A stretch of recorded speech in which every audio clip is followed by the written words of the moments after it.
On va parler donc ce soir de la paracha de la semaine, comme on a l'habitude, la paracha Kitetse. Dans la paracha Kitetse, Lilui Nishmat Avner Ben Ovadia. Ben Tzipora Ovadia. Ovadia le père. Bezrat Hashem, Te Nishmatot Tzrura Vitzror Achaim. Alors, Bezrat Hashem, donc dans la paracha de Kitetse, il y a énormément de halachot. Plein d'halachot. Des halachot de code. Comment un homme il doit se conduire humainement. Et une des halachot, on va parler de 2-3 choses ce soir, Bezrat Hashem, qui se lient tous ensemble. Et bien sûr, qui lient Ouman Rosh Hashanah, parce qu'on est toujours avant, on est obligé un peu de parler de Ouman. Et Bezrat Hashem, donc, une des choses qui est écrite, et il est écrit 2 fois dans la paracha, et même Rashi pose la question, pourquoi ça a été écrit 2 fois dans la paracha? C'est le même commandement.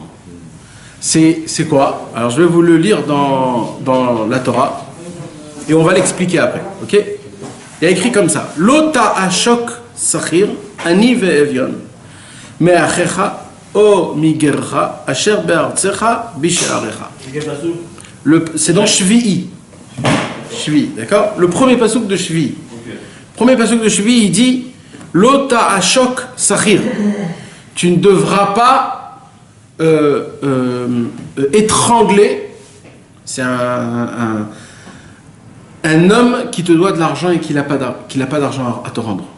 Tu as emprunté de l'argent à quelqu'un et cette personne-là, il n'a pas de quoi rendre. Alors, s'il n'a pas de quoi rendre, tu n'as pas le droit de venir et de le mettre comme ça sous le... Mais c'est à voler. Bon, c'est volé, c'est une autre histoire.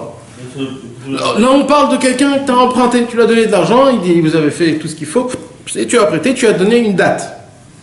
Tu lui as donné une date, la date est venue, de ton droit, c'est d'appeler la personne, de lui dire comment ça va, etc. Tu me dois de l'argent. C'est la halakha.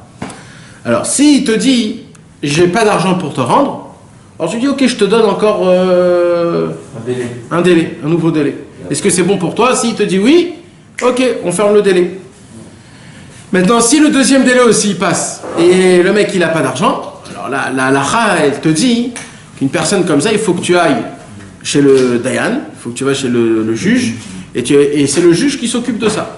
Alors il y a plusieurs situations, comment essayer de faire sortir l'argent d'une personne qui n'a pas de quoi rendre.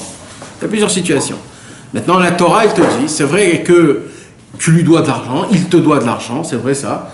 Tu n'as pas le droit de rentrer chez lui à la maison et de lui prendre ce qu'il a. Tu n'as pas le droit. Parce que c'est pas bien, c'est pas comme ça qu'on fait les choses. Tu veux pas ta justice, toi. Ouais, c'est ça. Même si c'est dans ton droit, oui. Parce que tu lui as prêté de l'argent, donc si il mange un truc, c'est à toi ce qu'il mange, tu comprends? Mais tu peux pas faire ta justice. Maintenant, il y a des fois où oui, tu peux faire ta justice. Quand on lui a donné tous les délais, et quand le juge lui a donné des délais, et quand ils ont vu qu'il a des possibilités de rendre et qu'il rend pas, ou alors quand tu vois que il fait un truc vraiment plus, il va, il descend en bas, il s'achète un truc, tu dis mais comment il s'achète un truc super truc, il me doit de l'argent, il n'a pas le droit. Alors là oui, tu peux faire ta justice, tu peux lui prendre cette chose-là, ou alors, mais pour ça c'est un long, c'est pas directement, tu comprends? C'est pas directement. Pourquoi? Parce que la Torah, elle a pitié de la personne qui n'a pas d'argent, que c'est pas parce qu'il n'a pas d'argent que tu peux faire ta justice. D'accord? Donc, Lota Ashok Sahir. Viens, on voit comment il le dit ici en français. C'est pas sûr. Oui. Il est en français.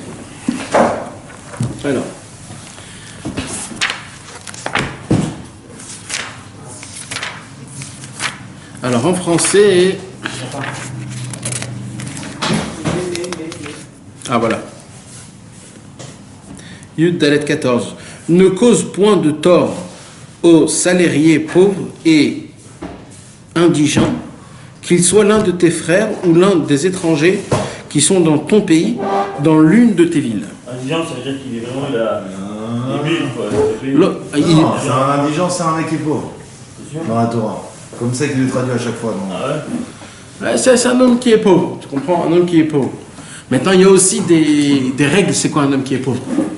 C'est pas comme si quelqu'un il dit qu'il est pauvre, alors c'est fini. Non, il y a aussi des règles, c'est quoi quelqu'un qui est pauvre. Mais qui la Torah, elle t'interdit de faire cette chose-là. Maintenant, le plus beau de tout ça, c'est quoi? C'est que ça, c'est écrit 2 fois dans la Torah, le même passouk. Il est écrit 2 fois dans la Torah. Rashi pose la question, comment ça se fait que c'est écrit 2 fois le même commandement? C'est écrit 2 fois, ça veut dire en fait dans la Torah, il n'y a pas 613 commandements. Il y a beaucoup plus que 613 commandements. Plusieurs fois, il y a écrit. Mais voilà, il y a plein de choses. Le lait et la viande, par exemple, c'est écrit 3-4 fois. Même dans la Torah, là, il y a marqué 2 fois aussi dans le Révi ou Ramiké. Il n'y aura pas de prostituée dans le. Ah ouais, ça aussi on en parle. D'accord. Qui se suit. C'est Baatorim qui reprend ça souvent, ça. Aussi, le Balatorim, exact. Alors qu'est-ce qu'il dit Rashi? Il dit Rashi quelque chose de très très beau. Il dit comme ça, pourquoi la Torah elle a écrit 2 fois? Comme ça, celui qui fait ça, il a 2 avérotes.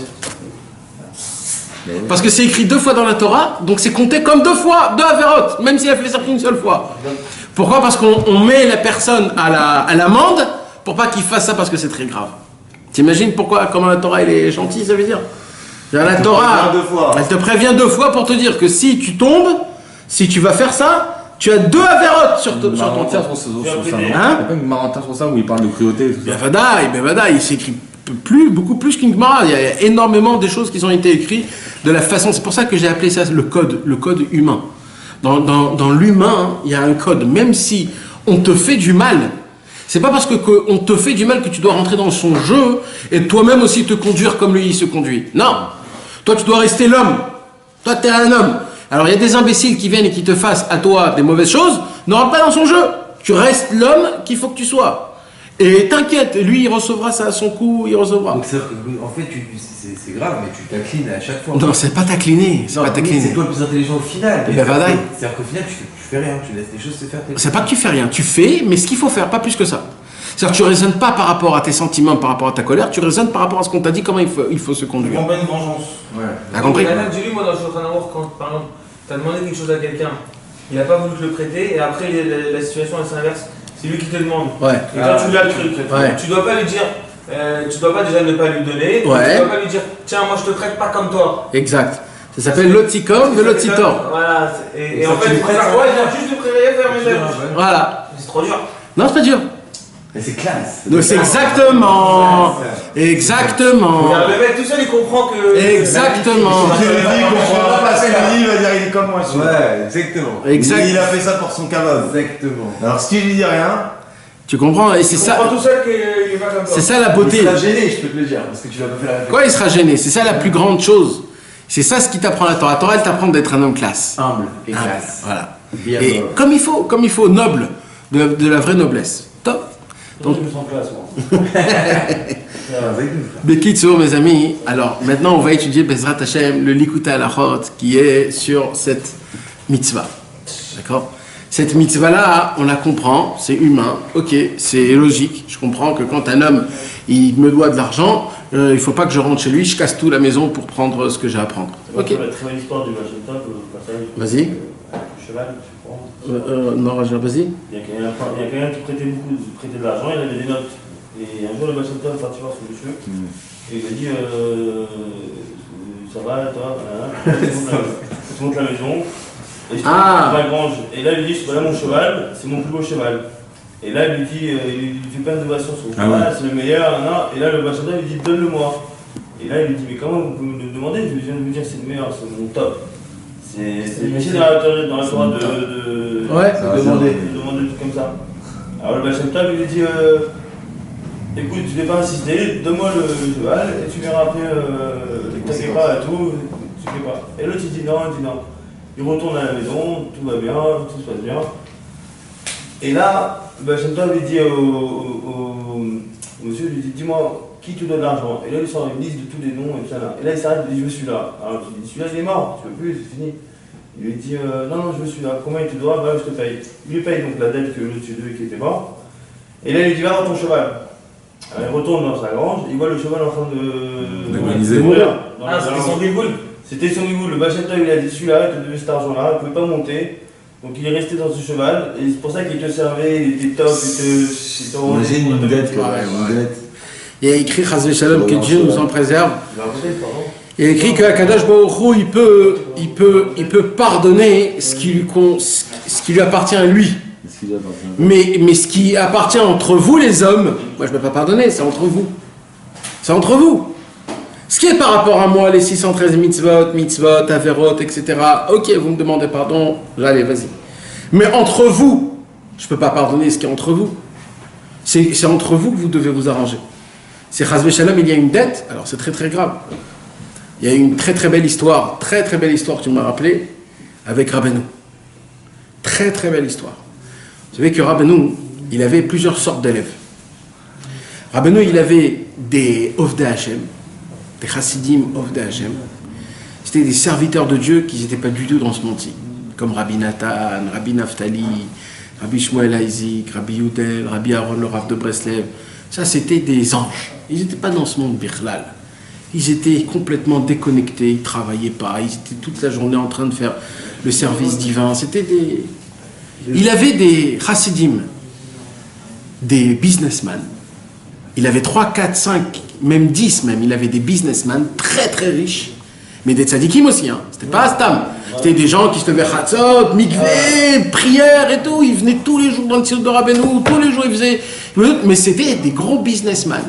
Ils avaient des terrains et des terrains de bois. À l'époque, le bois, c'était le plus important. C'était des grands businessmen, et ils étaient mamash proches de Rabbeinu. Et il avait une troisième catégorie d'élèves, c'était les pshutéam, les gens, ils connaissent rien. Ils savent qu'ils ont la synagogue de Rabbi Nachman, ils viennent prier Shabbat là-bas, ils mangent un peu de kugel et tout. C'est tout, on est bien, voilà, on dit bonjour, ils nous bénissent, c'est tout, ça s'arrête là. Et Dafka, Rabbeinu, tous les Shabbats, il était avec eux. Ah oui, mais tous les Shabbats. Aussi, ils ont un... Voilà, et tous les Shabbats. Nous, ils ne nous recevaient pas tout le temps. Mais eux, tous les Shabbats, ils leur faisaient des trucs. Et si les grands élèves voulaient venir Shabbat, Rabbeinu disait, ça ne vous appartient pas cette table. Non. Cette table, c'est pour eux. Ah ouais. Le soir, je suis avec eux. Tous les Shabbats soirs, je suis avec eux. C'est comme ça. Même Rabbi Nathan, il voulait se faufiler comme ça. Non, il n'y a pas. Ici, je suis avec mes gens simples. Tant Shabbat, Hanouka, Shavuot, Rosh Hashanah, il était avec tout le monde, avec les grands, etc., etc. Mais le Shabbat soir, il était avec les simples, les simplés, qui venaient comme ça manger un peu et tout. Top. Un jour, il y avait un des élèves de Rabbeinu qui était très très riche. Il avait donc un champ énorme rempli de bois. Maintenant, à l'époque, qu'est-ce qui se passait? À l'époque, les gens, ils rentraient dans le bois la nuit, et ils coupaient le bois, ils volaient, ils le vendaient. C'est comme ça qu'ils faisaient. Alors, cet élève-là de Rabbeinu, il a dit, je voudrais faire... j'ai besoin d'un chômeur, de quelqu'un qui va me garder la forêt toute la nuit. Alors il dit, et il n'y a pas meilleur qu'un Breslev qui peut garder la forêt la nuit. Ah ouais. Et, alors il a dit, donc je vais chercher tout de suite un élève de Rabbeinu pour aussi lui donner de l'argent. Et qu'est-ce qu'il a fait, cet élève de Rabbeinu-là? Il a construit une maison en plein milieu de la forêt pour qu'il habite là-bas tout le temps. Et c'est lui le chômeur. Et lui, il se retrouvait toutes les nuits dans la forêt, il bottait doutes, etc. Il gardait la forêt comme ça. Et comme ça, il recevait sa paye. Maintenant, ce riche-là, il a dit, je ne vais pas te donner une paye tous les mois. C'est pas ça que je vais faire. Non, il a dit, tout ce que tu as besoin, tu me demandes. Tout ce que tu as besoin. Je ne te donne pas de paye, mais je te donne tout ce que tu as besoin. Ta femme elle a besoin de quelque chose, tes enfants, tout ce que tu veux. Quand tu dois marier tes enfants, je m'occupe de tout. Toi, juste, garde la forêt. C'était qui lui? Lui, c'était un élève de Rabbeinu qui était très riche. Et il a pris un autre élève qui n'était pas businessman et qu'il l'a fait rentrer dans le... Pour le faire gagner un petit peu voilà. Alors comme ça, des années, ça tenait bien. Et lui, il payait tout ce qu'il avait besoin, etc., etc., etc. Un jour, cet homme-là, le chômeur, là, il vient chez le riche, il dit, écoute, j'ai besoin d'une somme d'argent. J'ai besoin, je ne peux pas te dire pourquoi, mais j'ai besoin juste que tu me prêtes. Ne me donne pas, tu me prêtes, c'est un prêt que je prends. Et quand j'aurai, je te rends, sans aucun problème. C'était une somme, on va dire, un peu importante. Ah, il dit, il n'y a pas de problème, tu viens chez moi ce soir et je te... Top, il vient, il prend de l'argent. Et il fait avec ça ce qu'il avait besoin de faire. Et en fur et à mesure du temps, il a oublié qu'il avait cette dette. Comme il était tellement gentil, l'élève de Rabbeinu, il ne le rappelait pas. il ne rappelait pas. Donc il venait, il lui donnait tout ce qu'il avait besoin, comme si de rien n'était. Et lui, il avait oublié. Les amis, il passe et il oublie. Et un jour, il meurt. Il meurt. Il monte dans le ciel. Il monte dans le ciel. Non, pardon, il meurt. Un mois plus tard, le businessman, le talmide de Rabbeinu, il rêve un rêve. Il rêve qui? Il rêve de lui. Il vient comme ça, il descend. Il dit, écoute, j'ai un vrai problème. Il lui dit quoi? Il lui dit, je t'ai emprunté de l'argent, j'avais complètement oublié, je t'ai pas rendu. Alors il a dit, mais c'est bon, ça va, il n'y a pas de problème pour ça. Pourquoi qu'est-ce qui se passe? Il était très effrayé, il était tout blanc, il n'était pas comme il faut. Il lui dit, mais ça va, ok, il n'y a pas de problème. Moi, je t'ai tout donné toute ma vie, je te donne tout ce qu'il faut. Il y a pas pourquoi tu es obligé de revenir. Il dit, écoute, je suis obligé de te raconter tout ce qui s'est passé avec moi depuis ma mort. Alors il dit, ok, qu'est-ce qui s'est passé? Non, depuis qu'il est mort. Jusqu'à maintenant, ça faisait un mois. Il est mort, ça faisait un mois. Et il lui dit, écoute bien. Il dit, quand je suis monté dans le ciel, il y a 2 anges énormes qui m'ont attrapé les 2 mains. Et ils m'ont fait monter très, très, très, très haut. Je vois plus la fin, il dit, j'arrête pas de monter. Et plus on monte, ces 2 anges-là, ils n'arrêtent pas de me dire toutes les fautes que j'ai fait toute ma vie. Et moi, j'ai la race-rage, j'en peux plus, je commence à pleurer. Et il dit, d'un coup, je me rappelle que j'étais l'élève de Rabbeinu. Et je leur dis, oh, arrêtez! Je suis attaché à Rabbi Nachman de Breslev. D'un coup, les 2 anges se sont arrêtés, ils l'ont lâché. Et il dit, et d'un coup, j'ai vu tous les anges noirs que j'ai créés de mes fautes. Il dit, je voyais des centaines de milliers d'anges noirs que j'avais créés. Et je me disais, mais qu'est-ce que je vais faire avec tout ça? Il n'y a pas de place nulle part, je vois que des mauvais anges. Et il dit, et d'un coup, il y a une lumière énorme qui descend, et au moment où elle descend, tous les anges s'évaporent. Et il n'y a plus rien. Et c'était qui cet homme-là? Non, Rabbi Tom. C'était Rabbi Naftali. Rabbi Naftali. Il dit, oh, Rabbi Naftali, comment ça va? J'ai besoin de Rabbeinu. Il dit, t'as besoin de Rabbeinu? Bah, t'as Omer. Il lui dit, ah oui, qu'est-ce que tu crois que Rabbeinu, il a que toi à s'occuper? Rabbeinu, il est très occupé. Alors il dit, mais attends, mais il y a une promesse, j'étais son élève. Il dit, écoute, moi je sais pas, attends là, peut-être Rabbi Nathan il va passer, si Rabbi Nathan il passe, tu verras ce qui se passe. Et lui il attend, 1 journée passe, 2 journées passent, il lui dit, mais qu'est-ce que je vais faire comme ça? Et d'un coup Rabbi Nathan il passe, il lui appelle Rabbi Nathan, aidez-moi, je vous en supplie. Il lui dit, qu'est-ce qui se passe? Il lui dit, ben, je suis mort, je suis là, comment ça fonctionne? Alors Rabbi Nathan il dit, écoute, tu attends, je vais aller voir Rabbeinu. Il a attendu encore quelques jours, et il revient Rabbi Nathan. Il dit, écoute, j'ai réussi à t'avoir une pgisha, comment on dit, un rendez-vous avec Rabbeinu. Est-ce que tu es prêt? Alors il a dit, oui, bien sûr. Alors Rabbi Nathan il dit à cet élève-là, il lui dit, écoute, il faut que tu saches très très bien. Rabbeinu, il a un très grand cahier.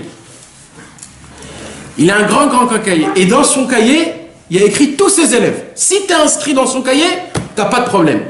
Mais si tu n'es pas inscrit dans son cahier, sache que tu es tout seul, frère. Voilà. Alors, il a dit, bon. Il a dit, ok. Alors, il commence à se rapprocher. Et il vient, il rentre devant Rabbeinu. Et Rabbeinu, il a un grand cahier. Il raconte tout ça. Il raconte dans le rêve au businessman. À l'élève de Rabbeinu. Et il dit, et quand j'étais devant Rabbeinu, j'ai eu une peur. Comme la première fois de ma vie, j'ai jamais vu Rabbeinu, comment il était beau, grand, quelle lumière qui dégageait. Tout était calme, tout était beau, tout était... Il lui dit, et dès qu'il a commencé à ouvrir son cahier, je commençais à trembler. Et Rabbeinu, il passe les pages, il regarde, et d'un coup il dit, ah, t'es écrit dans le cahier. Il a dit, et d'un coup j'ai eu un apaisement. Et il lui dit, mais il y a un problème. Rabbeinu il dit, quoi? J'ai un problème. Il dit, écoute, moi je m'occupe de tout. Mais d'après ce que je vois ici, tu as emprunté de l'argent à quelqu'un, tu dois lui rendre. Ça fait pas toutes les fautes. Et il s'occupe. Mais ça, l'argent, tu dois de l'argent à quelqu'un, il faut que tu... Alors il dit, écoute, je peux tout arranger l'histoire. D'accord? Mais comme tu es un tzaddik, descends, demande-lui pardon. S'il pardonne, on commence l'histoire. Alors il a dit, il n'y a pas de problème. Et il est descendu donc en rêve chez le... Et il dit, voilà, je suis obligé de te demander, et on m'attend tous parce qu'il faut que je rentre dans le Gan Eden. Et je t'attends, j'attends que tu me pardonnes et que tu me dises c'est ok. Lui, il a dit, t'inquiète pas, c'est ok. Il est remonté comme en 5-7, comme si de rien n'était. Le mec, il s'est réveillé en plein milieu de la nuit. Il a dit, oh là là, c'est quoi ça? Et après, c'était fini. Il est rentré là où il fallait rentrer, et c'était terminé. C'est bouillant, alors que l'autre, il lui a tout donné. Hein. Il a tout donné.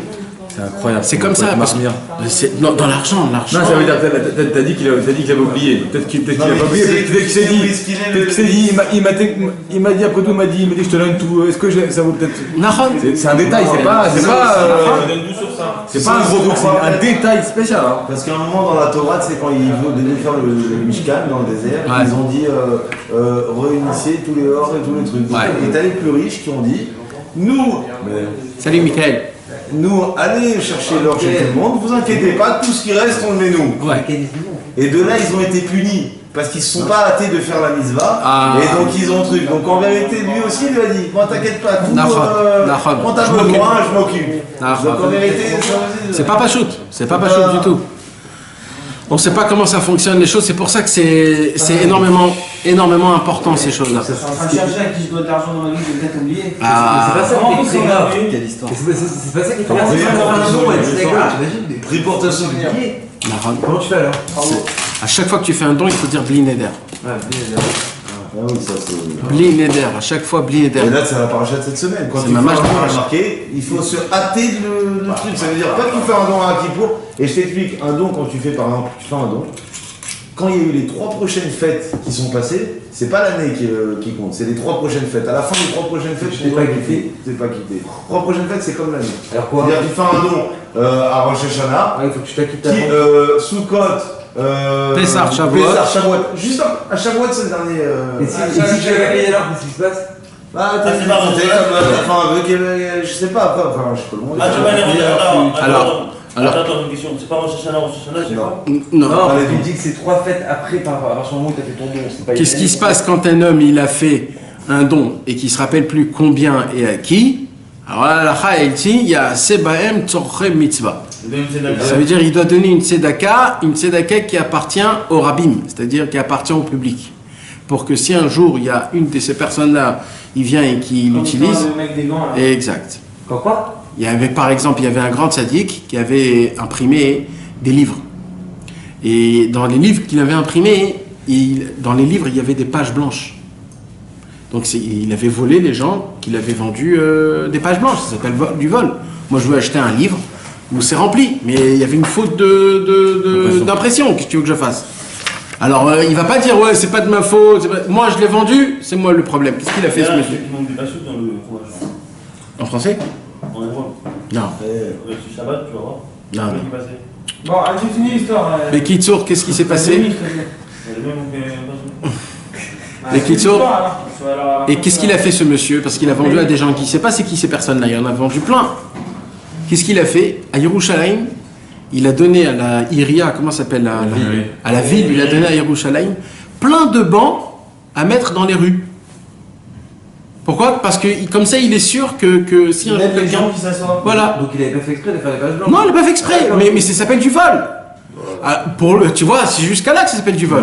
Moi, j'ai vendu quelque chose où il n'y a pas le truc. C'est le mec qui avait un chalet en dessous. Eh oui, donc il a dit je donne. Et à Yerushalayim, vous pouvez voir, il y a plein de bancs et il y a écrit en bas c'est qui le donateur. Et vous pouvez voir le monsieur Mamage qui a donné ça il y a 20 ans pour si un jour j'ai fait quelque chose du mal. Et Vadaï, le Rafetz Chaim par exemple. Le Rafetz Chaim, il a écrit le Mishnah Brura. C'est un livre sur le Shulchan Aruch, il explique. Le Rafetz Chaim, il vendait pas un livre c'était lui qui l'a fait sortir. Il n'avait pas un livre s'il le feuilletait en entier pour voir s'il manquait rien. Et sur chaque page, il faisait un V comme ça, comme quoi je l'ai vu. Et aujourd'hui, tu peux acheter le Mishnah Brura première édition, tu vois que dans tous les Mishnah Brura, il y a le petit V que le Rafetz Chaim a fait, page par page, pour voir qu'il ne manque pas de... aucun truc. Tellement il avait peur du vol. Parce que c'est des choses qui sont très très très graves. D'accord? Mais comme Rabbeinu, il a l'habitude toujours de mettre ça dans l'actualité et de concrétiser les choses à manière de folie. Alors Rabbi Nathan, il a découvert un secret qui est exceptionnel sur cette mitzvah-là. Et là, mes amis, il faudrait qu'on essaye de rentrer dedans et de vivre mamash cette mitzvah qu'on peut appliquer. Parce que c'est certain que si on applique le secret de cette mitzvah-là, alors c'est certain qu'on ne pourra pas tomber dans cette avéra-là de chas v'shalom, de ne pas rendre des prêts qu'on a empruntés ou des choses comme ça. Il dit comme ça Rabbi Nachman. Il dit Rabbi Nachman, un homme, il est fait de corps, de chair humaine. D'accord ? Il a du bassar vadam, du corps, il a de la chair et du sang. Et il dit, mais on sait tous qu'un corps normal, il ne peut pas fonctionner sans l'âme. D'accord ? Quand il n'y a pas d'âme, le corps, il est mort. On a beau avoir un corps parfait, rempli, gros, etc., musclé, tout ce que tu veux, s'il n'y a pas d'âme dans le corps, il est mort. Donc, c'est quoi tout le corps en fait ? C'est la neshama. La neshama, c'est ça l'essentiel du corps. Parce que le corps en lui-même, s'il n'y a pas de neshama, il n'y a rien du tout. D'accord ? Il n'y a rien du tout. Donc, de base, la neshama, c'est ça l'essentiel. Quand tu bois, quand tu manges, quand tu sens tous les goûts, quand tu manges le coca, le whisky, les biscuits, les bambas, c'est quoi le goût que tu sens ? C'est pas ta langue, c'est pas le palais. C'est la neshama qui est dans chaque chose qui te donne la référence de c'est quoi ce goût-là, c'est quoi ce goût-là. Dans tout, même dans les averot, chas v'shalom. Quand on fait des averot et qu'on sent le kiff de l'avera, chas v'shalom, c'est pas le corps qui sent, c'est la neshama qui a de la pitié à toi et qui dit vas-y, goûte. Donc tes pourras, en fait, c'est pas ton neshama, c'est pas ton corps, c'est ta neshama. Oui, mais c'est l'influence du corps. Ah, c'est l'influence. C'est l'influence du corps. Le corps, qu'est-ce qu'il fait ? Il te dit va là-bas. Alors lui, juste il bouge. Mais toute la sensation, c'est la neshama. Non, c'est la neshama qui dit au corps va là-bas. Non, c'est le corps qui a de l'effronterie. Ça s'appelle de l'effronterie azoutagouf. Le corps, il te dit regarde cette femme. C'est le corps qui dit. Et la neshama, elle te donne le kiff de ce qui se passe. Mais c'est l'effronterie du corps qui. C'est-à-dire, qu'est-ce qu'il fait en fait ? C'est-à-dire, la neshama, elle est pure. La neshama, elle est propre, c'est Akadosh Baruch Hu Mamash. La neshama, c'est complètement spirituel. Elle n'a rien à voir au péché, elle n'a rien à voir à toutes ces choses-là. Mais elle est obligée, elle devient esclave au corps. Et ça, c'est la chose la plus grave. Maintenant, tout le travail que nous, on doit faire, c'est exactement l'inverse. C'est quoi ? C'est de rendre la neshama le roi et de rendre le corps esclave. Ça veut dire que quoi ? Au lieu que c'est ton corps qui te fait amener à droite à gauche, avancer, c'est ta neshama. Tu dois abaisser, annuler, écraser ton corps, que ton corps il se rabaisse devant ta neshama, et que c'est ta neshama qui te laisse aller. Ça veut dire un coup tu te lèves le soir, la nuit, tu as envie de faire une mitbo des doutes, au lieu de dire je suis fatigué, je suis dans mon lit, tu te lèves comme un lion et tu commences à faire une mitbo des doutes. D'un coup ça te prend à te faire des teilim, tu bombasses des teilim. D'un coup, tu as envie de mettre les téfilines, tu veux faire khatzot. Prends-toi, laisse-toi prendre par la neshama. Ne te laisse pas prendre par le corps. Le corps, il a une effronterie. C'est que tu lui donnes, plus il en veut. Et plus il en veut, plus il n'est pas satisfait. Donc, s'il n'est pas satisfait, tu vas le gaver. Et quand tu vas le gaver, il va tomber malade. Ça veut dire rien à voir. Ça veut dire tout ce que tu peux faire avec ton corps, c'est khala complet. J'imaginais, c'est-à-dire c'est vraiment un investissement de nul. Par contre, si tu éduques ton corps, ça veut dire quoi tu éduques ton corps ? Tu le mates. Tu le mates. Tu le domptes. Hein ? Oui, c'était qui le tzaddik qui parlait à son corps, qui lui disait... Ah, Rabbeinu, un jour, Rabbeinu, il a appelé Rabbi Shmuel Aizik. Rabbi Shmuel Aizik, c'était un très, très, très, très grand tzaddik. Rabbi Shmuel Aizik, il faisait partie de la première catégorie des élèves. Il faisait partie des élèves of Hashem.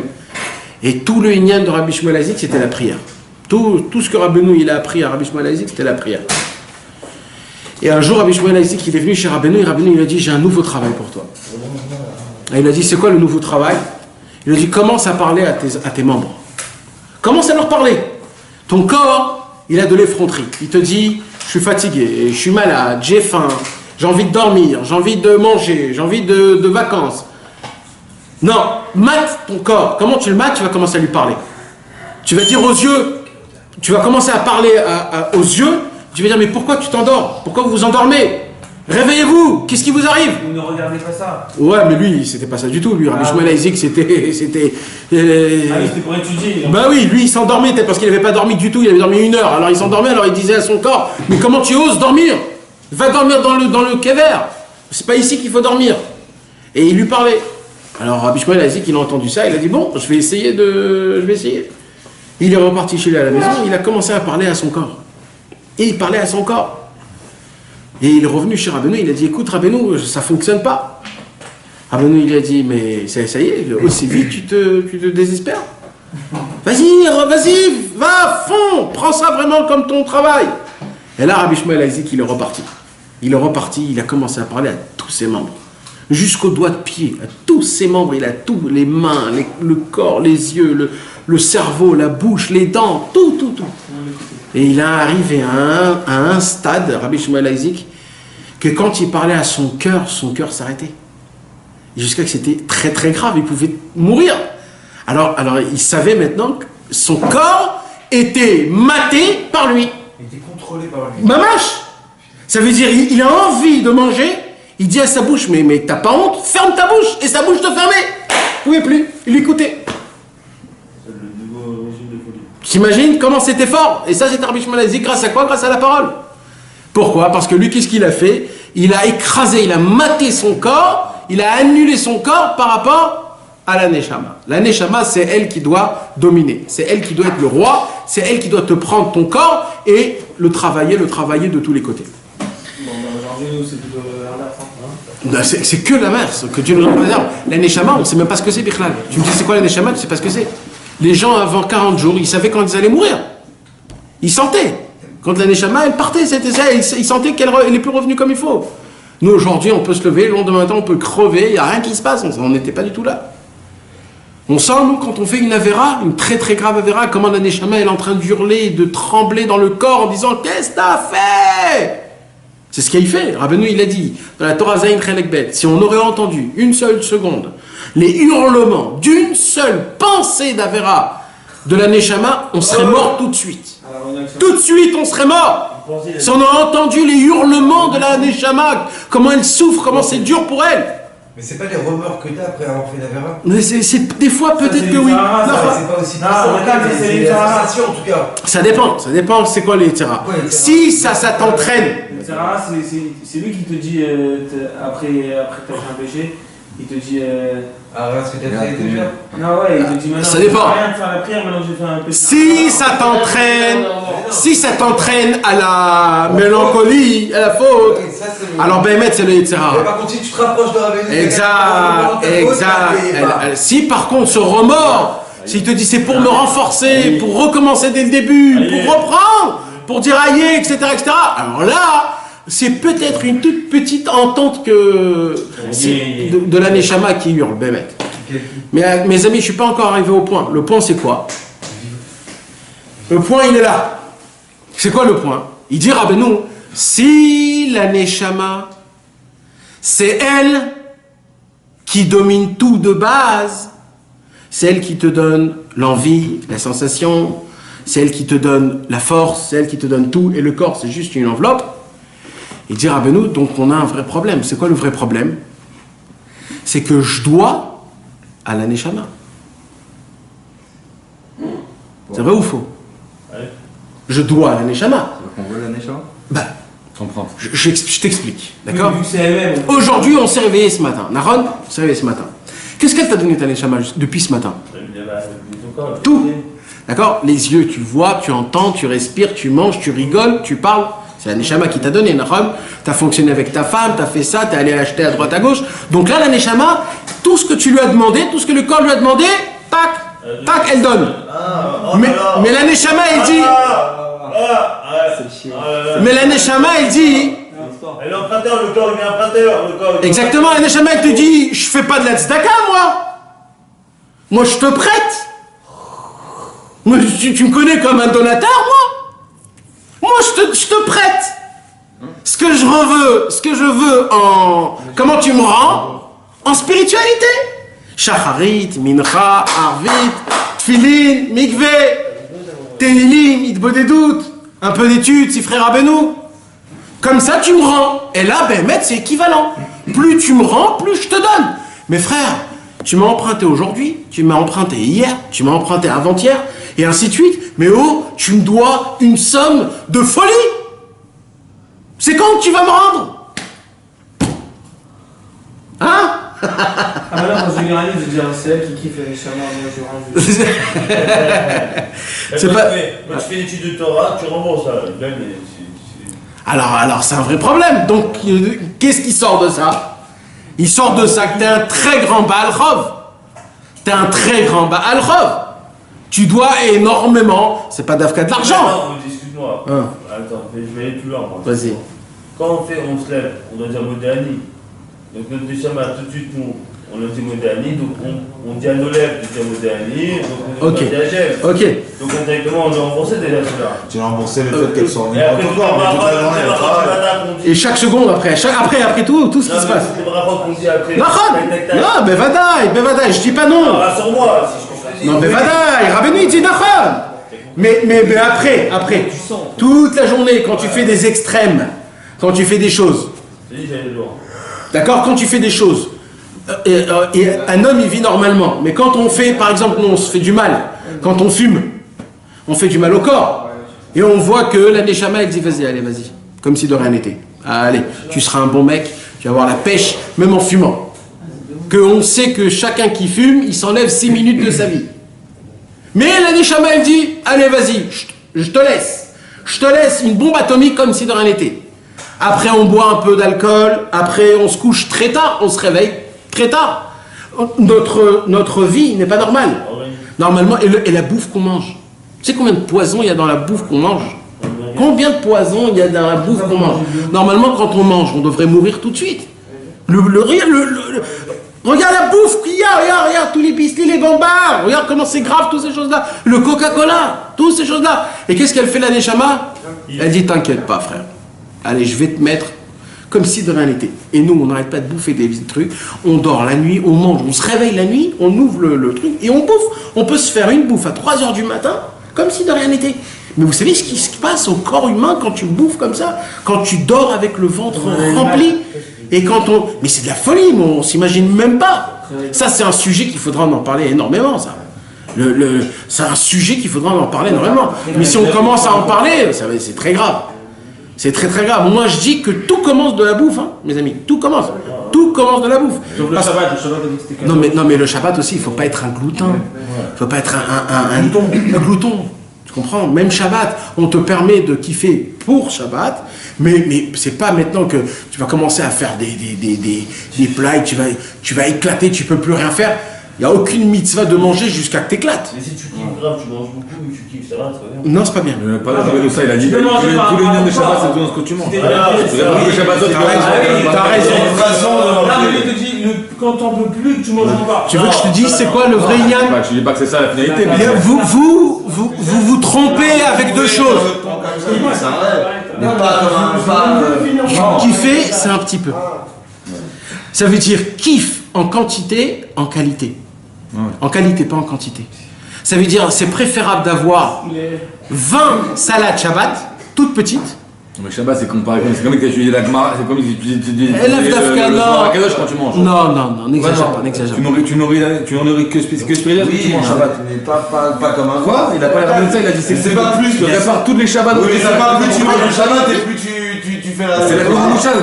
Comment t'es la matérialité dans le Shabbat? Que par la nourriture? Non. Que par la nourriture? La matérialité, c'est plus important d'étudier avec ta Shabbat. femme et qu'avec la nourriture? Non, c'est plus important d'étudier Shabbat que de manger Shabbat. C'est pas plus important, mais oui, tu répares les choses. Nahon, Rabbeinu il a dit. Plus tu manges, plus tu répares. Sinon alors... Il a dit ça. Parle comme la Gali. Mais Nathan, il a dit ça. Et tout ce que tu manges Shabbat, ça répare tous les Shabbats de la vie. Tu manges d'une façon. Même si des fois, ça peut créer un... Non. Ça crée pas, mais c'est bien. J'ai eu peur, la dernière fois on a parlé, c'est là, on est tombé. Ouais, mais l'argent dans les détails. Non, c'est toujours bien d'étudier avec sa femme. C'est clair, je m'as dit que les arrêts, C'est vrai. Ah oui, c'est vrai. C'est vrai. C'est pour ça qu'il faut étudier plus des histoires, des choses sympathiques. Les contes de Rabbi Nachman. T'as raison sur ce que tu dis, t'as raison. Mais il faut que tu saches, par exemple, Rabbi Israël, c'est un exemple pour nous, d'accord? Lui, on lui mettait plein de salades chez lui. Eux, c'est leur neshama qui leur doivent. C'est pas eux qui doivent. Nahon, mais quand même, lui, qu'est-ce qu'il faisait? Il goûtait de tout, un tout petit peu. Avec le doigt, il faisait comme ça. Et puis, il goûtait la trina, il goûtait le hummus, avec son doigt, c'est tout. Ça veut dire, il goûtait le kiff, mais rentrait pas dedans. Mais ça, tu me parles à un extrême. Mais rappelle-moi, à la fin, quand on revient Israël, on revient vers Israël, Rabbeinu a dit tous les gens que j'ai dans ma vie, ça sert à rien par rapport à une de nous. C'est vrai, mais ça sert à rien, alors qu'il a cassé son corps, il est mort d'être de ça. Mais il n'y a aucune mitzvah d'éclater Shabbat. Tout le travail, c'est que Shabbat. Mais nous, il a avalé, Rabbeinu. Quand il était jeune. Il a avalé son machine. Quand il était jeune. Après, non. Après, il a compris qu'il n'y avait plus besoin de mortification. Après, c'était fini. Après, Rabbeinu, il n'avait plus rien. À l'âge de 20 ans, Rabbeinu, il a tout brisé, il n'avait plus rien. À l'âge de 20 ans, Rabbeinu, il n'avait plus rien du tout. Plus rien. Plus rien. Son corps, il obéissait. Son corps ne fonctionnait que s'il voulait lui. Il pouvait arrêter son cœur, il arrêtait son cœur. Il voulait faire passer le sang d'une main à une autre, il le faisait passer. Et Rabbeinu, il était le roi sur tous ses membres depuis le début jusqu'à la fin. Il n'avait plus aucune sensation, plus aucune tava, plus rien du tout, plus rien du tout. Rabbeinu avait tout terminé à l'âge de 20 ans. Rabbeinu, il a dit, avant l'âge de 20 ans, j'ai fait la shrita complète à mon Yetzer Hara. Mais il s'abîmait avant. Avant il s'abîmait, mais c'est ce qu'il a dit quand même. Ça veut dire, Rabbeinu, tu peux pas prendre un exemple de Rabbeinu. Tu peux prendre un exemple de Rabbi Nathan. Tu peux prendre un exemple de Rabbi Naftali. Rabbeinu, on peut pas prendre un exemple avec Rabbeinu. Rabbeinu, c'est trop quelque chose.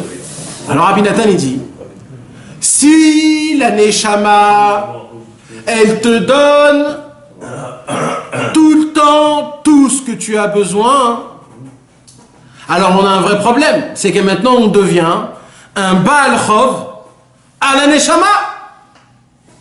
Ah, mais c'est pas un compte aussi.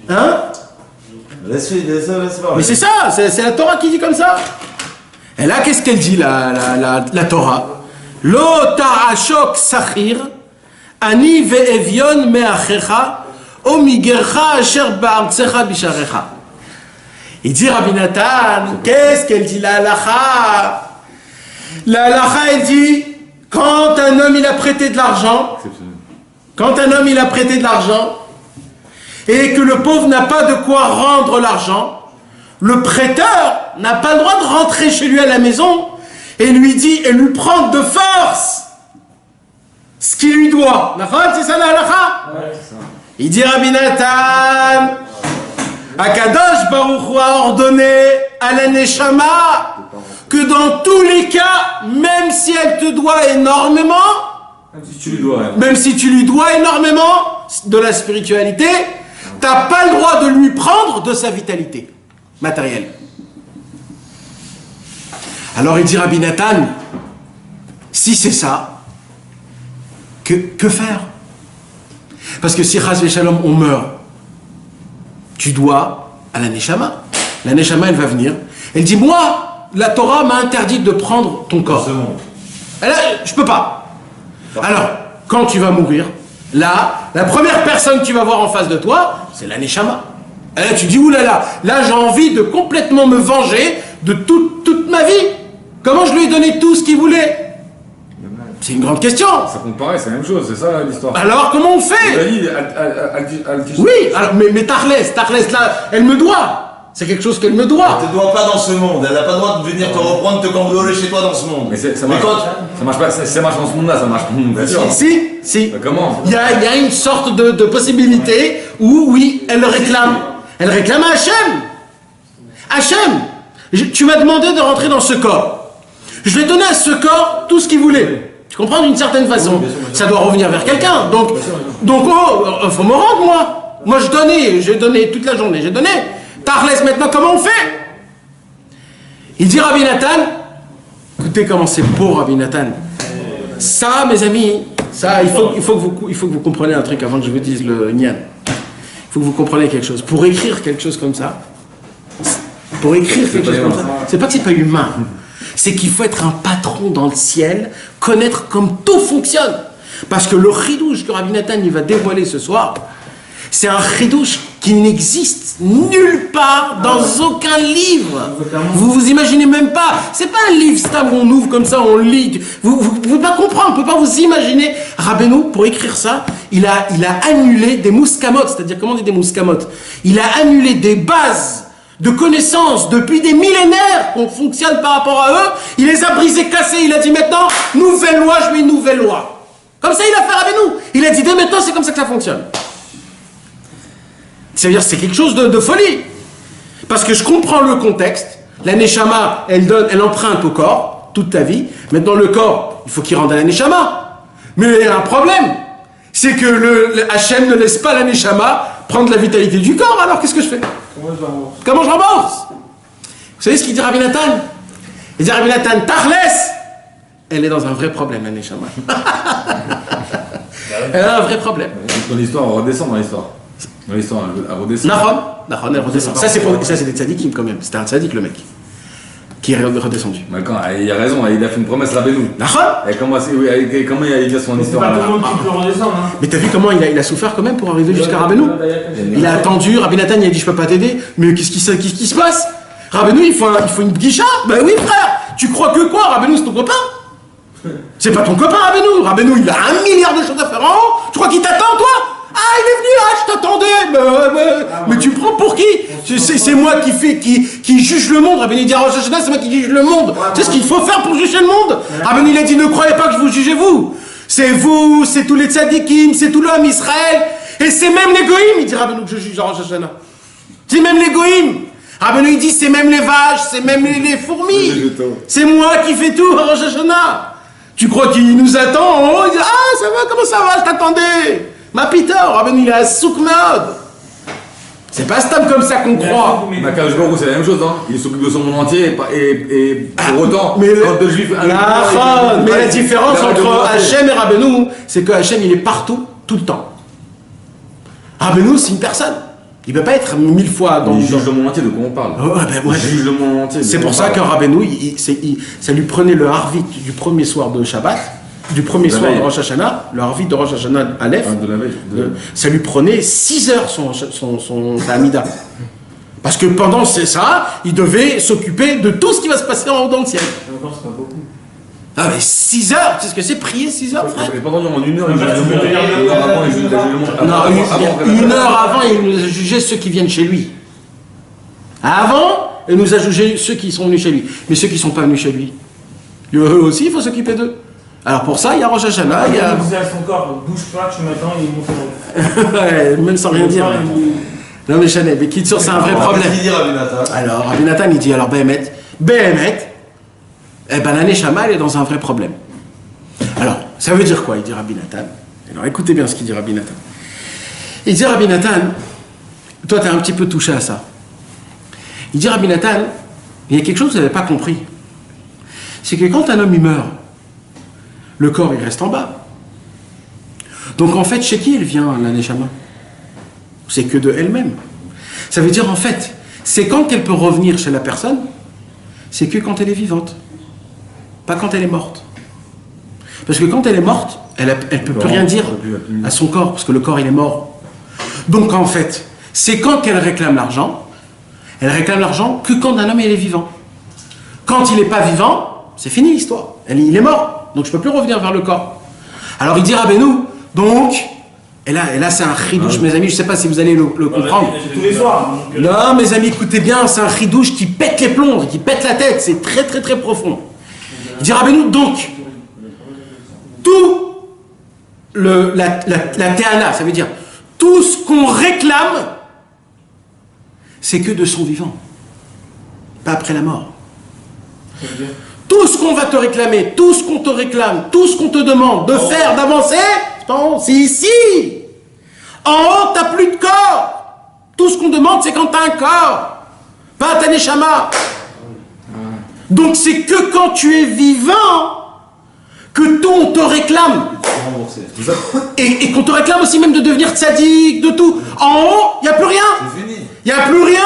Les jeux sont faits. Exactement. Alors il dit Rabbeinu, si c'est ça, il dit Rabbi Nathan, je suis obligé d'arranger dans ce monde-ci. Mais, il dit Rabbi Nathan, comment c'est fort, mais jamais, jamais, jamais, je pourrais rendre à la Neshama une journée de ma vie. Tellement ce qu'elle nous donne, la Neshama, c'est fort. Alors il dit Rabbi Nathan, c'est impossible. C'est impossible. Alors il dit Rabbi Nathan, on va tourner quelques pages dans le Chumash. Et comme par hasard, il tourne dans la même parachat qui t'était. Et il dit Rabbi Nathan, il y a dans la même paracha la solution. C'est quoi la solution? Dans Révi'i. C'est la fameuse montée là que tu me parlais, tu me disais, on n'a pas la vente là. Le vin blanc là-bas. Ah. On va voir. Et il y a une petite boisson fraîche là pour boire. Non, vas-y, ça c'est bien.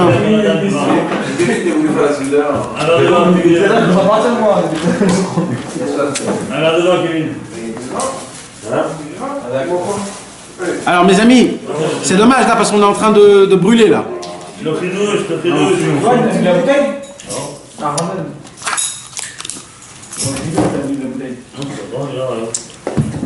Alors mes amis, je récapitule.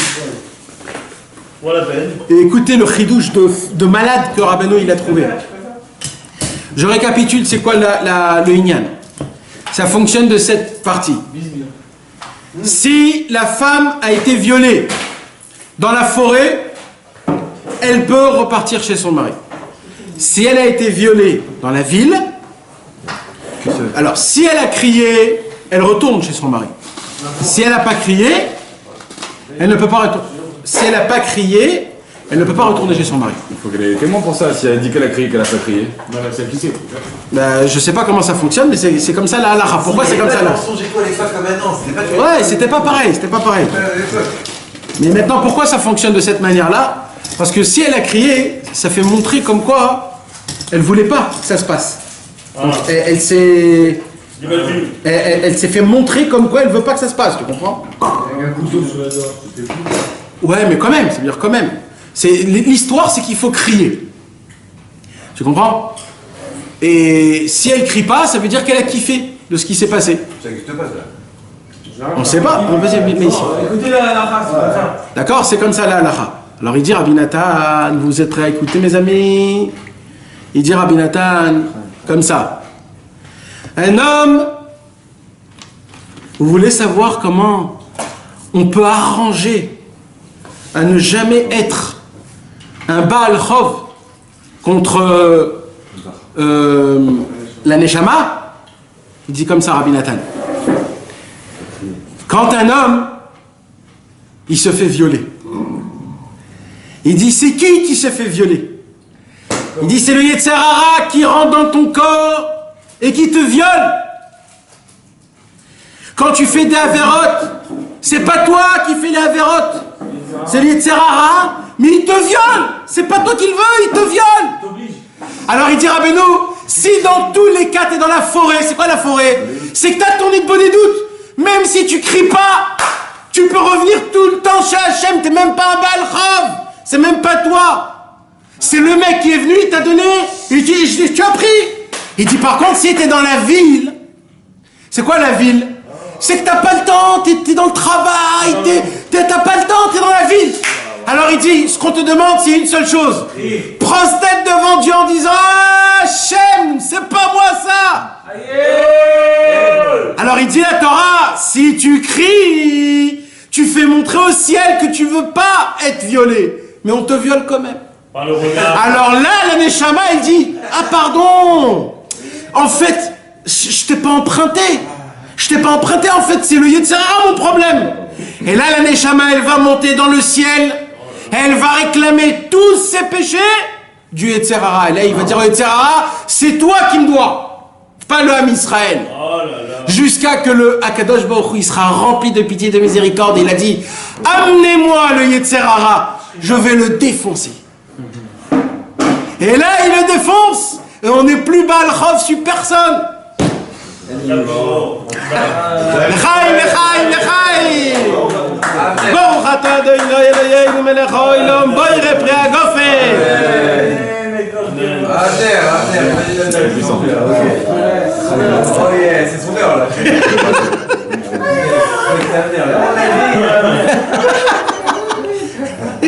On va rester sur le point, là.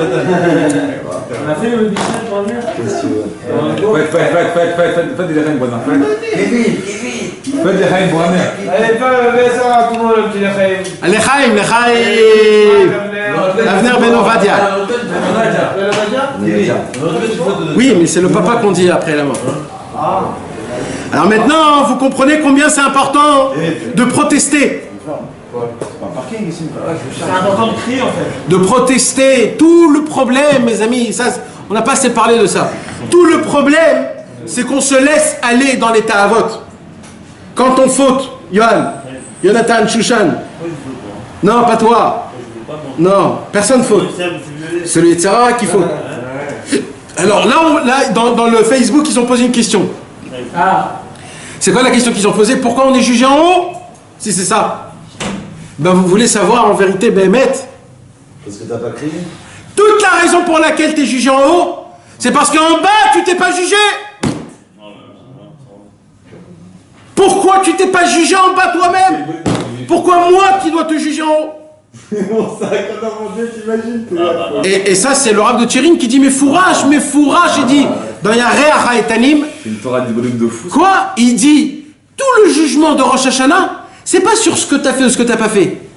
C'est pourquoi tu n'as pas prié comme ça, pourquoi tu n'as pas prié comme ça. C'est tout sur la prière.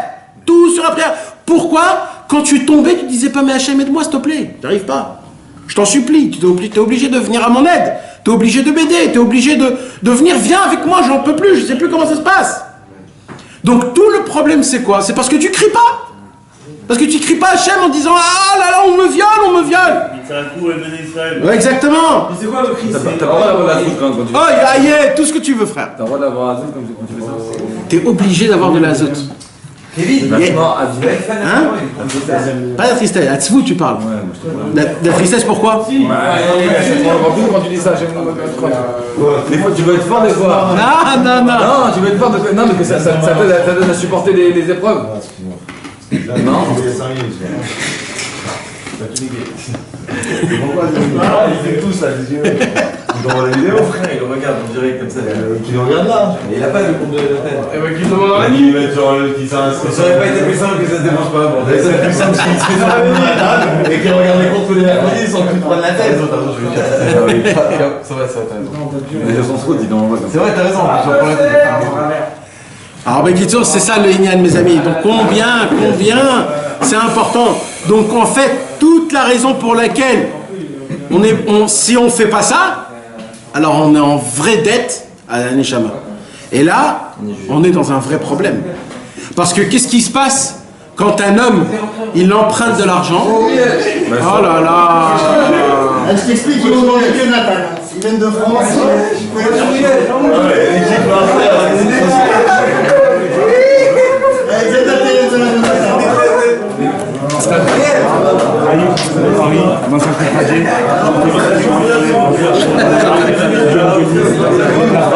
Amen.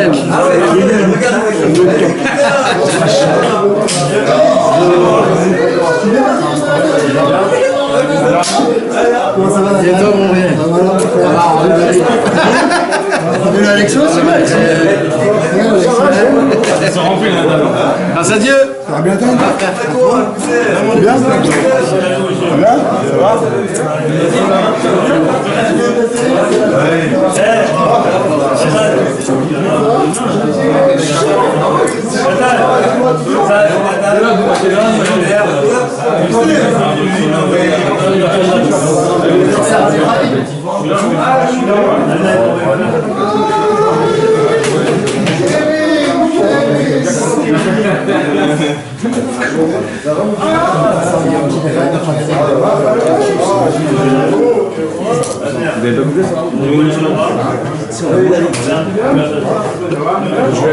Il reste un peu de vin là-bas?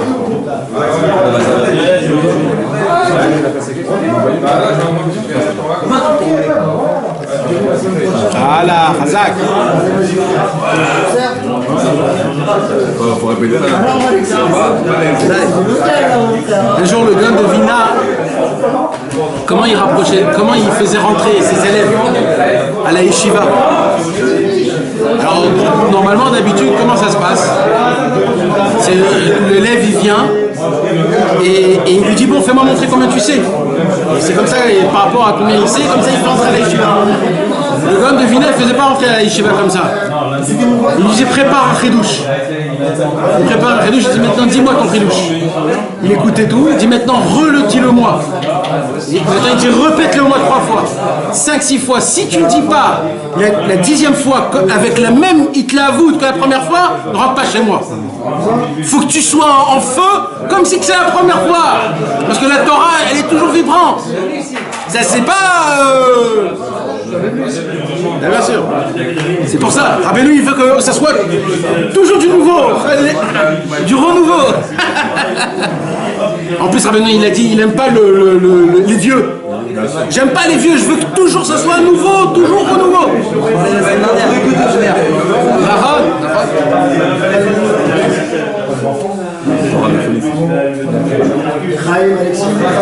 לחיים טובים ושלום, לחיים טובים, לברכה, להצלחה, לכל האישור. אבנר בן עובדיה. Tu veux Quoi? Un film. Avenir.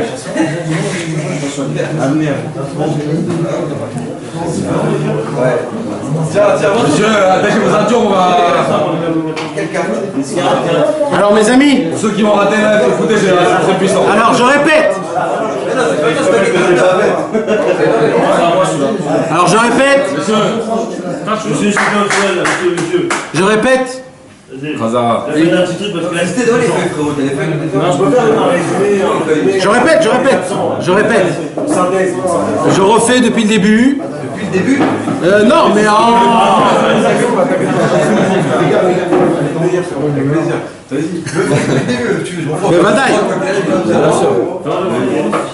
Alors je répète, Bezrat Hashem.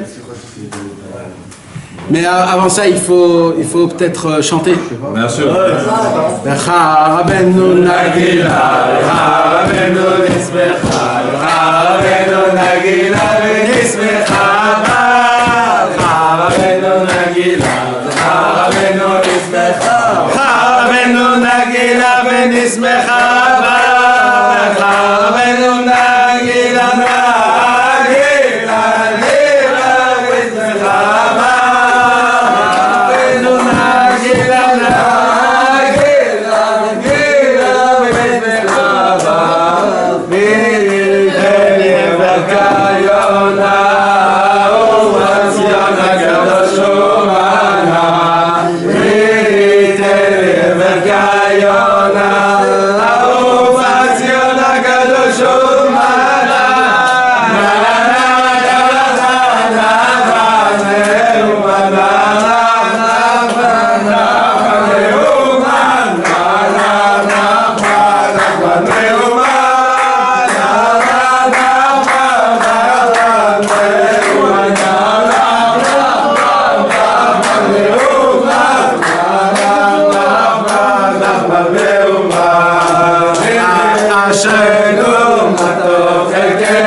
Alors mes amis, il a dit je recommence. Il dit je recommence, je reprends tout.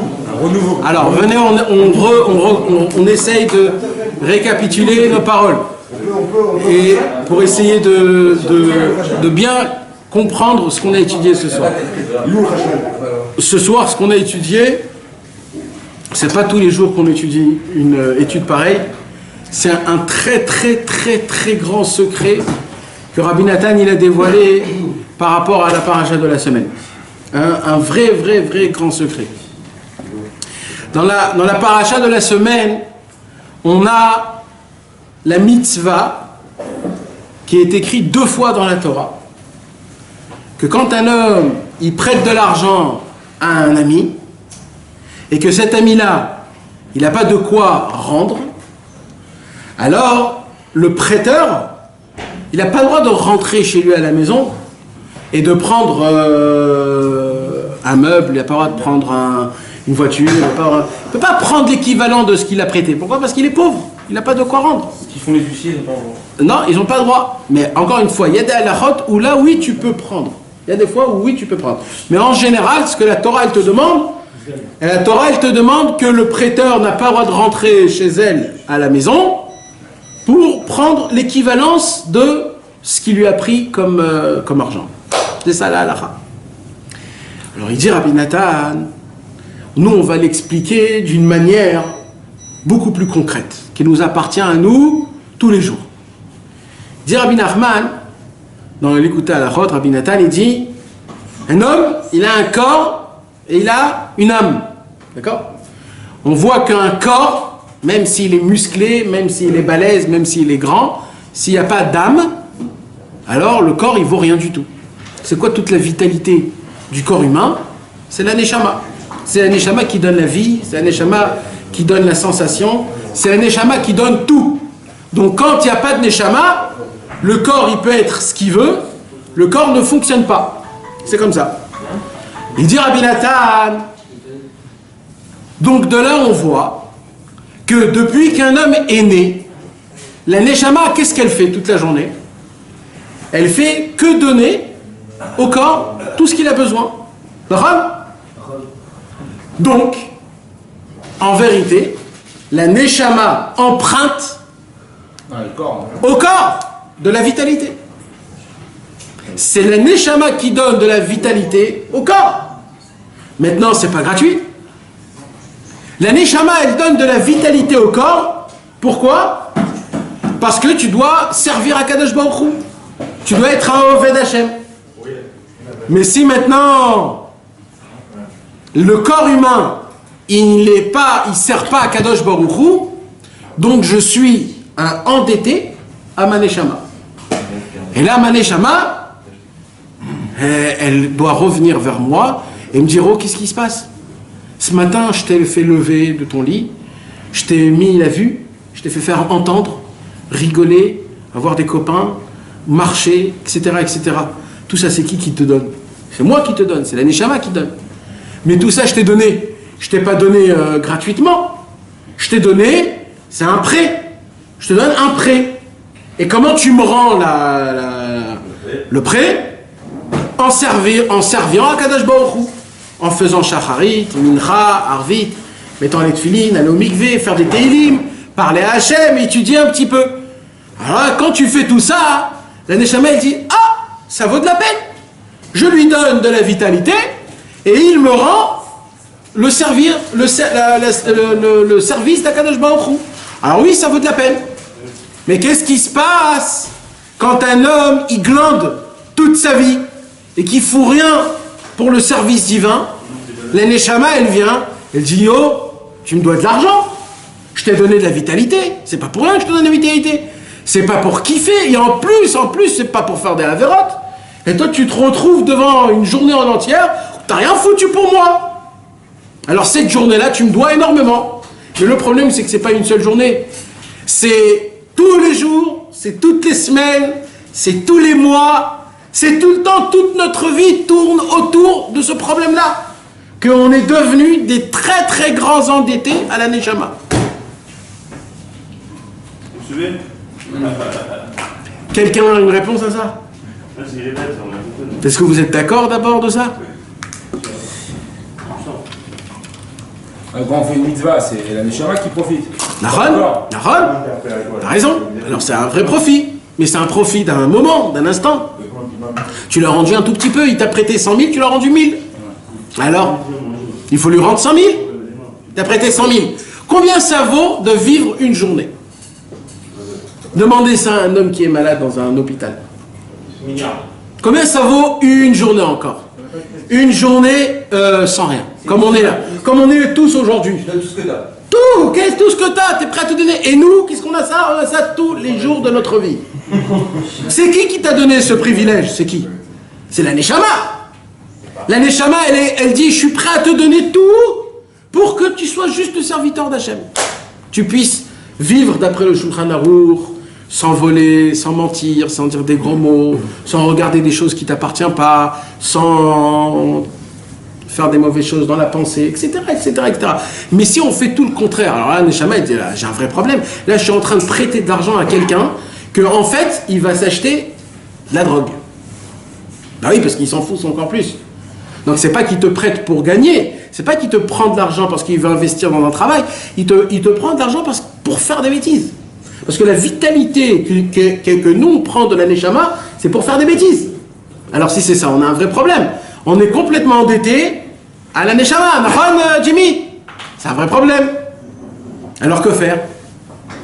Alors il dit Rabbi Nathan, alors la Torah, elle nous dit que celui qui a prêté de l'argent à quelqu'un, il n'a pas le droit de rentrer chez elle à la maison, lui prendre l'équivalence de ce qu'il a prêté. Nahon, c'est ça la halakha?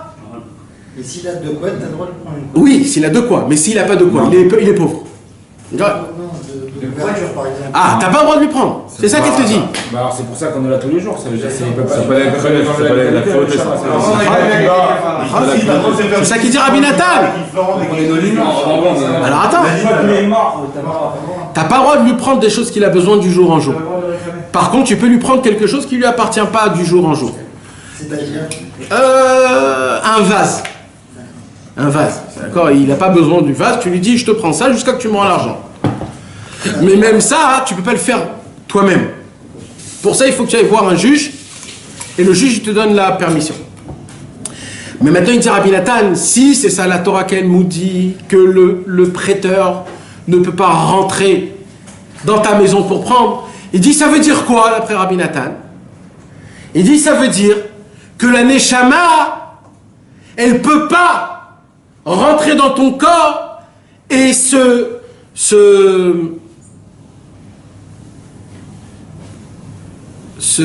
comment on dit? Non, prendre des choses.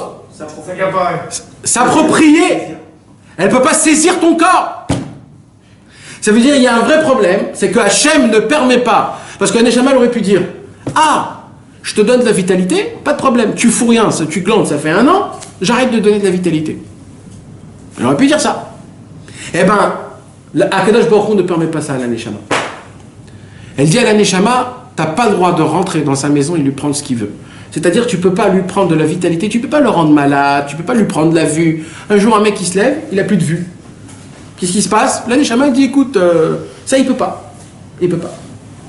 Alors, il dit à Rabbi Nathan, si c'est ça, c'est un vrai problème. Parce que la Neshama, elle dit j'ai donné, et il n'y a personne, je peux aller chez personne, prendre ce que j'ai besoin de reprendre. Je donne de la vitalité à un homme, et cet homme-là, il ne me rend pas. Il ne sert pas Hachem comme il faut. Qu'est-ce que je dois faire? Maintenant, le vrai problème, c'est qui doit se poser? C'est moi. C'est moi, le corps. J'ai puré, j'exagère un petit peu quand même. Comment c'est possible que je donne rien du tout à ma Neshama? Elle me donne tout, et moi, je lui donne rien. Et si je lui donne, c'est un tout petit peu. Il y a un minimum de... Alors il dit Rabbi Nathan, en vérité, il n'y a pas de solution. Il n'y a pas de solution. Alors qu'est-ce qu'on fait? Alors il dit Rabbi Nathan, si on regarde un peu plus tôt, dans la paracha de la semaine, pareil, dans la paracha, Akadosh Baruch Hu, il a donné la solution dans la paracha même, quelques psukim avant. Et où on voit ça? On voit ça dans une autre mitzvah. Écoutez bien mes amis, ce qu'on va dire, c'est énormément important. Il y a une halakha dans la Torah qu'on va étudier ce Shabbat, dans la paracha Kitetse. Là-bas, on parle d'une femme qui a été promise à un homme. Une femme qui a été promise à un homme. Elle n'est pas encore mariée, mais elle est promise, elle est fiancée. Et chas v'shalom, elle a été violée. Alors il dit comme ça la halakha, la Torah. Si elle a été violée dans la forêt, elle peut revenir chez son mari. Ça n'a aucun problème. Pas de témoin. Témoin, pas de témoin, c'est là à la fin. On demande à la femme, on demande à l'homme, on essaye de voir comment ça se passe. C'est comme ça que ça doit se passer. Si elle a été violée dans la ville, alors là, ça dépend. Si elle crie, elle peut revenir chez son mari. Et si elle n'a pas crié, elle ne peut pas revenir chez son mari. C'est terminé. Terminé. Plus rien à faire. Genre elle est consentante ou elle n'est pas fait consentante. Ouais. Il dit Rabbi Nathan, vous voulez savoir c'est quoi le vrai secret de ça? C'est quoi cette halakha là? Il dit Rabbi Nathan, le vrai secret, c'est ça. Il dit Rabbi Nathan, un homme, il se fait violer tous les jours par le Yetzer Hara. Tous les jours par le Yetzer Hara. Il dit par contre, si tu es dans la forêt, il n'a aucune influence sur toi. C'est quoi la forêt? Celui qui fait une bonne doute. Celui qui fait une bonne doute toute sa vie, même que le Yetzer Hara le fait faire tomber, on va pas monter en la Neshama, jamais elle viendra te dire tu me dois de l'argent. Parce que tu as fait ce qu'on t'a demandé. Tu t'es jugé en bas, si tu te juges en bas, tu n'es pas jugé en haut. Donc jamais la Neshama, elle viendra te réclamer ce que tu l'as donné. Il dit par contre, s'il a été violé dans la ville, c'est quoi la ville? La ville, c'est le monde, c'est le travail, c'est le circuit. C'est un homme qui fait pas il te des doutes. Il est pris dans sa vie. Alors il dit Rabbi Nathan, eh ben si tu fais pas il des doutes, je te demande qu'une seule chose. Quand le Yetzer Hara il vient te violer, crie. Parce que quand tu cries, tu pourras revenir chez ton mari, chez Hachem Itbarach. Mais si même quand tu fautes, tu cries pas, alors là le Yetzer Hara il a emprise sur toi. Et là la Neshama elle devra venir vers toi et te demander des comptes. Mais si tu cries, tu as fait montrer au Yetzer Hara, tu m'appartiens pas. J'appartiens que à Hachem Itbarach. Et là, la Neshama, elle va monter chez Hachem. Elle va dire Hachem, j'ai donné de la vitalité à quelqu'un. Rends-moi cette vitalité. Hachem, il va dire c'est qui la personne? Il va dire bah, c'est un tel. Il dit mais lui, il fait des doutes. Lui, il a crié. Donc c'est pas lui le problème. C'est qui le problème? Bah, c'est le Satan. Alors amenez-moi le Satan. Et là, on va emmener le Satan. Et Hachem Itbarach va lui faire la shrita. Et comme ça, Mashiach viendra. Quand on va protester sur chaque faute qu'on tombe, on va crier à Hachem en disant Hachem, j'ai été violé par le Yetzer Hara, c'est pas moi qui veux ça. Je crois pas que moi je veux ça, c'est impossible que je veux ça. Je suis une âme juive, un homme juif ne peut pas fauter. Si je faute, c'est parce que le Yetzer Hara, il est rentré en moi, il m'a violé complètement. Et là oui, le fautif, c'est le Yetzer Hara. Mais c'est quand le fautif? C'est quand je crois que Béhémet, le Yetzer Hara, il rentre en moi et je lui dis, oui, bien sûr, rentre. T'es chez toi ici, frère. Fais ce que t'as envie. Fais ce que t'as envie avec mon corps. On fait ça, pas de problème. Là, c'est un vrai problème. Par contre, quand tu cries, tu fais montrer quoi? Tu veux pas que le Yetzer Hara, il vienne et il te viole. Mais malasot, qu'est-ce que faire? Je tombe. Alors là, Béhémet, même si tu fautes, mais tu cries, elle n'appartient pas à toi, cette faute. Grâce au cri, à la protestation et à Hibbo des doutes.